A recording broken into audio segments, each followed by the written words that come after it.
राधे राधे भक्तजनों, आज आप सुनेंगे रविवार व्रत कथा। एक ब्राह्मण और ब्राह्मणी का दुख भरी कहानी। एक निर्धन ब्राह्मण और ब्राह्मणी थी। उनकी 4 संतान थे। ब्राह्मण बहुत गरीब था, लेकिन बहुत अलसिया था। वो कमाना नहीं चाहता था। वो बस घर में बैठे बैठे वो भोजन करते और सोते रहते। ब्राह्मणी आदमी का घर में जाकर वो काम करती। रात का बाचा हुआ भोजन उस औरत ब्राह्मणी को देती।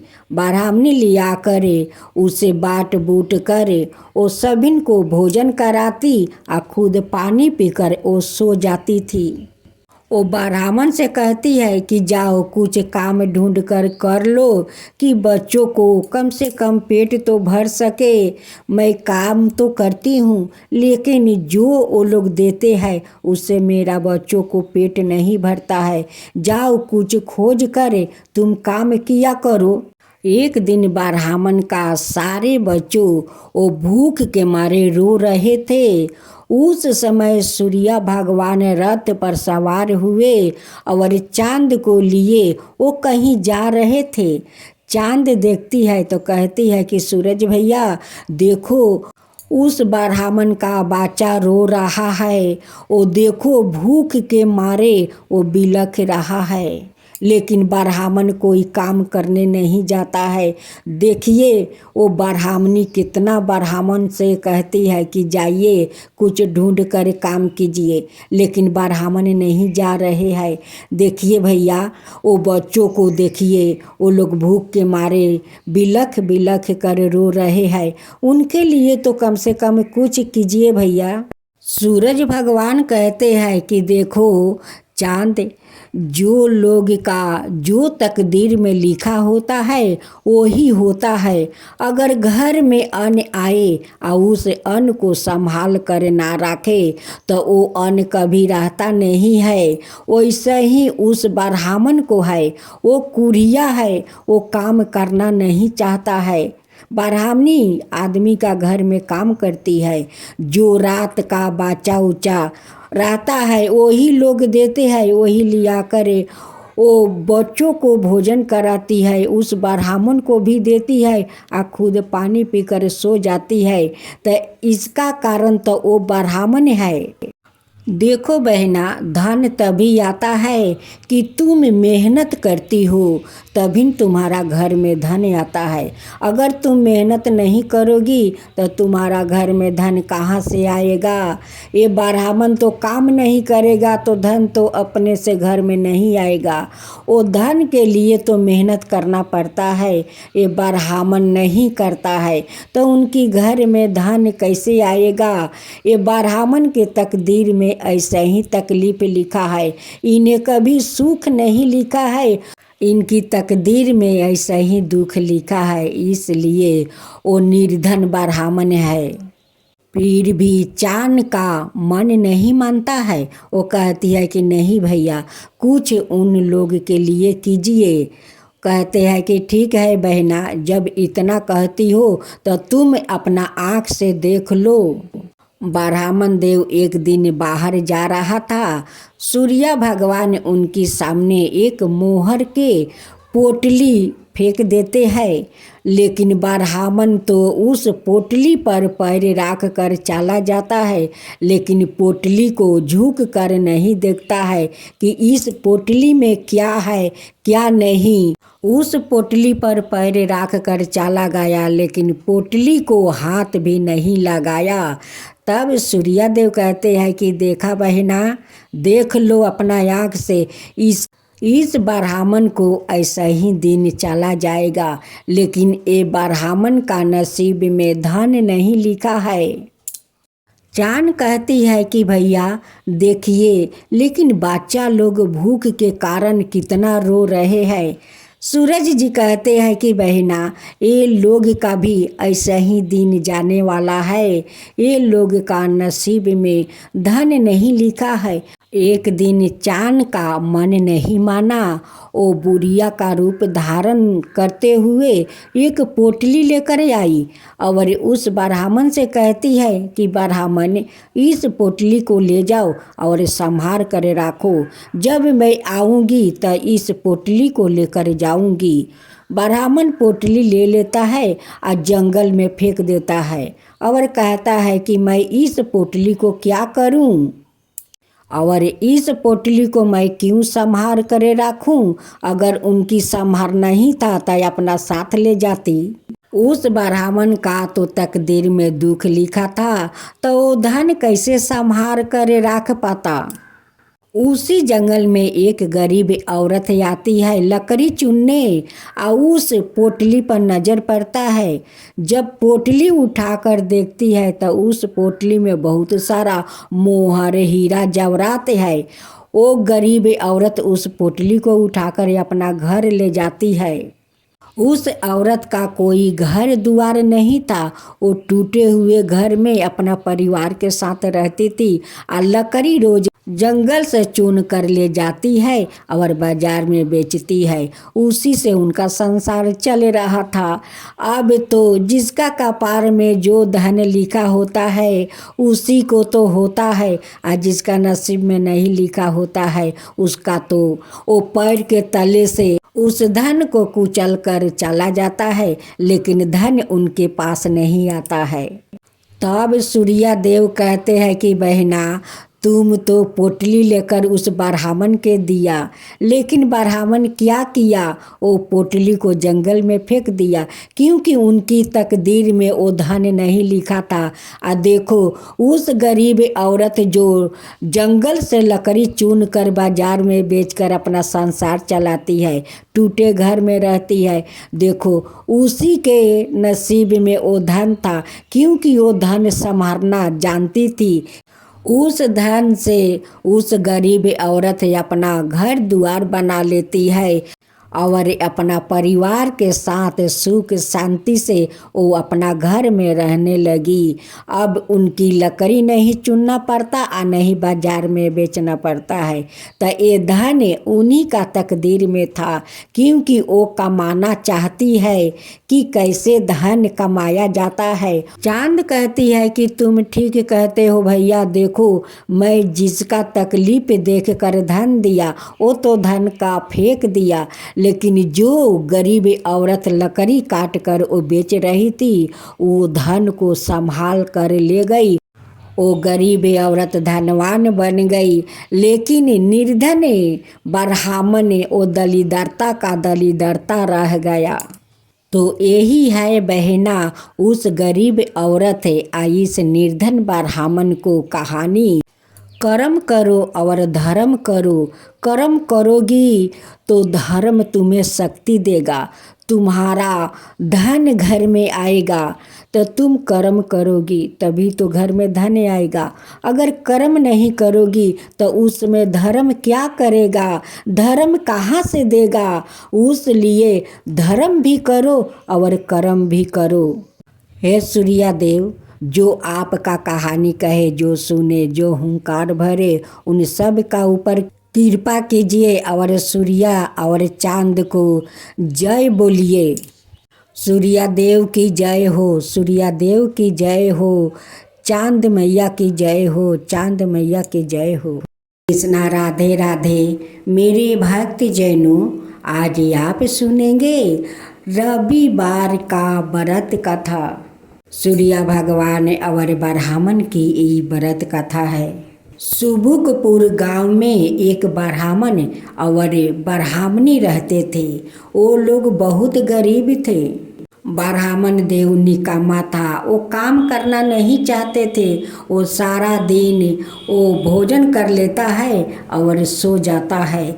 ऐसे करते करते कुछ दिन बीत गया तो एक दिन ब्राह्मणी कहती है कि ब्राह्मण देव, आप तो भोजन करके सो जाते हैं, ऐसे अगर सोते रहेंगे तो हम लोग का गुजर कैसे होगा, हम लोग का जिंदगी कैसे चलेगा। आप बाहर नहीं जाएंगे, काम नहीं करेंगे तो कैसे धर्म चलेगा।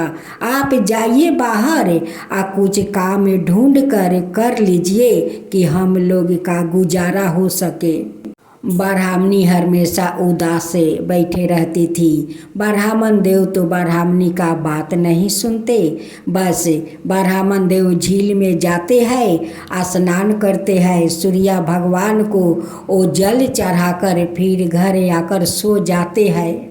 ब्राह्मणी ब्राह्मण को कहते कहते थक गई थी, लेकिन ब्राह्मण देव है कि ब्राह्मणी का बात वो नहीं सुनते थे।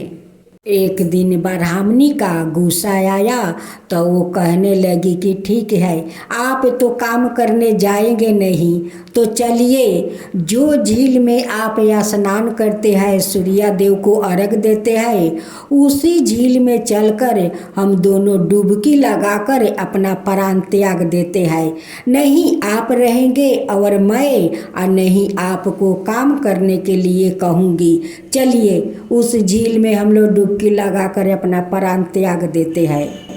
ब्राह्मणी के ये बात सुनकर ब्राह्मण देव गुस्सा हो जाते हैं और लोटा और धोती लेकर वो मुख ढाक कर वो जंगल के तरफ निकल पड़ते हैं। अब तो सब गांव को लोग देख कर कहने लगे कि देखो देखो ब्राह्मण देव को, वो अपना मुख ढाक कर वो कहीं जा रहे हैं। देखो निकम्मा ब्राह्मण को, जो ब्राह्मण घर से नहीं निकलता है, आज वो अपना मुख छिपा कर वो देखो जंगल में जा रहा है। गांव वालों को बात सुनकर ब्राह्मण देव को बहुत दुख पहुंचा। ब्राह्मण देव जात जात एक जंगल में उस जगह पहुंच जाते हैं जहां पर एक छोटा सा तालाब था और एक पीपल का पेड़ था। जो पीपल का पेड़ सूखा हुआ था, उसमें पत्ता नहीं था, और तालाब में थोड़ा सा जमे हुए जल था। ब्राह्मण देव उसी जल को लियाते हैं और सूखे पीपल का पेड़ के पास वो सूर्य भगवान को जल देते हैं, और उसी जल उस पीपल का वो जड़ तक होकर और वो तालाब में जाता है। रोज ब्राह्मण देव उसी तालाब से जल लियाते हैं और सूर्य भगवान को वही पीपल के पेड़ के पास में जल देते हैं। ऐसे करते करते कुछ दिन बीत गया। इधर पीपल का पेड़ आस्ते आस्ते हरा भरा होने लगा और उधर तालाब का पानी बढ़ते गया और पानी इतना पुलिसकार हो गया कि उसमें सूर्य भगवान को छवि देखने लगा। ये सब देख कर सूर्य भगवान तो बहुत प्रसन्न हो गए। एक दिन सूर्य भगवान कहते हैं कि ब्राह्मण देव, आपका श्रद्धा भक्ति देख कर मैं बहुत प्रसन्न हूँ, तुम जो चाहो सो मुझसे मांग लो। ये बात सुनकर ब्राह्मण देव इधर उधर देखने लगे। देखते हैं कि यहाँ पर कोई एक पंछी भी नहीं है और मनुष्य को तो पता नहीं है ये आवाज़ आता है तो कहाँ से आता है। ऐसा ही 2 दिन 3 दिन तक उनके साथ होते गए, लेकिन ब्राह्मण देव को पता नहीं चला कि वो तो साक्षात सूर्य देव मुझसे बात कर रहे हैं। ये बात को सुनकर ब्राह्मण देव डर के मारे वो तो दुबला पतला होने लगा। उनकी खाना पीना ठीक से नहीं हो रहा था। ब्राह्मण देव सोच में पड़ जाता है कि मेरा साथ क्या हो रहा है। यहाँ पर लगता है कि कोई चुड़ैल का बास है, कोई भूत बैताल है, वही मुझसे बात कर रहा है। यही बात सुन सुन कर ब्राह्मण देव तो डरने लगे। एक दिन ब्राह्मणी का मन नहीं माना, वो अपना ब्राह्मण को खोज में निकल पड़ती है। वो जात जात उसी जंगल में पहुंच जाती है जहां ब्राह्मण देव रहते थे। वहां पर देख कर अपना पति को वो बहुत दुखित होती है कि ब्राह्मण देव घर से निकला था तो हाटा घाटा था और यहाँ पर इतना दुबला पतला हो गया है। लगता है शुद्ध से भोजन नहीं मिल पाने के कारण ब्राह्मण देव सूख रहे हैं। ब्राह्मण देव को पास जाती है और सूखने का वो कारण पूछती है। कहती है कि हे ब्राह्मण देव, आप तो घर से अच्छे घटे आए थे, यहाँ पर आपको क्या हो गया है कि इतना दुबला पतला आप हो गए हैं? क्या बात है, आप मुझसे बताइए। तब ब्राह्मण देव कहते हैं कि ब्राह्मणी, मैं तुमसे क्या बताऊं, यहाँ पर ना जाने कोई भूत बैताल है। जब मैं तालाब से नहा कर जल लेकर सूर्य भगवान का देता हूँ, तभी एक आवाज़ आता है कि ब्राह्मण देव, मैं तुम्हारा श्रद्धा भक्ति देखकर मैं बहुत प्रसन्न हूँ, तुम जो चाहो सो तुम मांग लो। ब्राह्मणी तो बहुत बुद्धिमान थी, वो समझ गई कि ये और कोई नहीं, ये तो साक्षात सूर्य देव। ब्राह्मण देव को श्रद्धा भक्ति देखकर वो कुछ देना चाहते हैं। ब्राह्मणी कहती है कि हे ब्राह्मण देव, आप क्यों नहीं मांग लेते हैं? ब्राह्मण देव कहते हैं कि ब्राह्मणी, मैं क्या मांगूं, मुझसे तो मांगना आता नहीं है, मैं कैसे मांगूं और क्या मांगूं?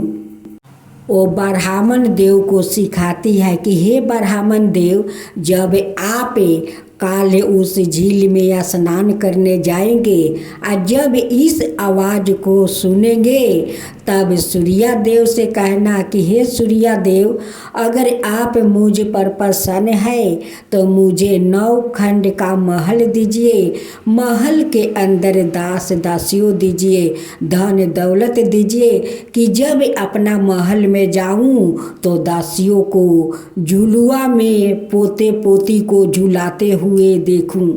ब्राह्मण को ये सारे बात बताकर वो अपना झोपड़ी में लौटे आती है। जब ब्राह्मण देव सुबह स्नान करने जाते हैं, सूर्य भगवान को अर्घ देते हैं, तभी सूर्य देव कहते हैं कि हे ब्राह्मण देव, आपका श्रद्धा भक्ति से मैं बहुत प्रसन्न हूँ, जो चाहो सो तुम मांग लो।